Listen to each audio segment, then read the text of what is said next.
कहानी सच्चे दिल का इनाम। बहुत समय पहले सूरजपुर नाम का एक सुंदर गांव था।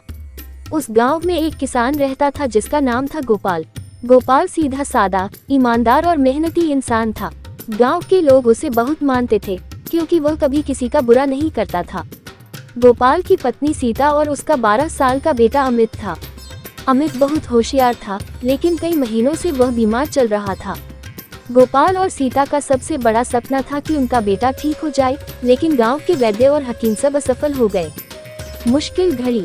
एक दिन सीता रोते हुए बोली, गोपाल, अब तो हमारे पास खाने को भी कुछ नहीं बचा। बेटे की बीमारी बढ़ती जा रही है, आखिर हम क्या करें? गोपाल ने सीता को ढांढस बंधाते हुए कहा, हिम्मत मत हारो सीता, मैंने सुना है पड़ोसी राज्य में एक बहुत बड़े वैद्य रहते हैं। अगर मैं अपनी फसल बेच दूं तो वहां ले जाकर अमित का इलाज करवा सकता हूं। लेकिन किस्मत ने गोपाल का साथ नहीं दिया। उसी रात तेज आंधी और बारिश से उसकी पूरी फसल बर्बाद हो गई।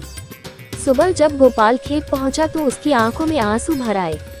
लालची जमींदार। गांव का जमींदार जो हमेशा गरीबों का फायदा उठाता था, गोपाल के पास आया और बोला, गोपाल, अगर चाहो तो मैं तुम्हें कर्ज दे दूं, लेकिन याद रखना, ब्याज इतना होगा कि तुम्हें जिंदगी भर मेरे खेतों में काम करना पड़ेगा। गोपाल ने गहरी सांस ली और बोला, मुझे अपने बेटे को बचाना है, मैं शर्तें मानने को तैयार हूँ। सीता को जब ये बात पता चली तो उसने कहा, यह जमींदार बहुत चालाक है, लेकिन अगर यही आखिरी रास्ता है तो ठीक है। रहस्यमय साधु। अगले दिन गोपाल कर्ज लेने ही वाला था कि तभी गांव के बाहर एक साधु से उसकी मुलाकात हुई। साधु ने मुस्कुराते हुए कहा, गोपाल, मैं जानता हूँ कि तुम पर बड़ी विपत्ति आई है। तुम्हारे बेटे की बीमारी साधारण नहीं है, उसका इलाज केवल चमत्कारी धवल पुष्प से ही हो सकता है। ये फूल एक रहस्यमय पर्वत की चोटी पर खिलता है, लेकिन वहाँ तक पहुँचना आसान नहीं है। कई लोग कोशिश कर चुके हैं, परंतु लौटकर नहीं आए। गोपाल बोला, मेरे बेटे की जान बचाने के लिए मैं किसी भी कठिनाई से लड़ सकता हूँ। कठिन यात्रा। गोपाल अगले ही दिन निकल पड़ा। जंगलों, पहाड़ों और नदियों को पार करते हुए वह आगे बढ़ता गया।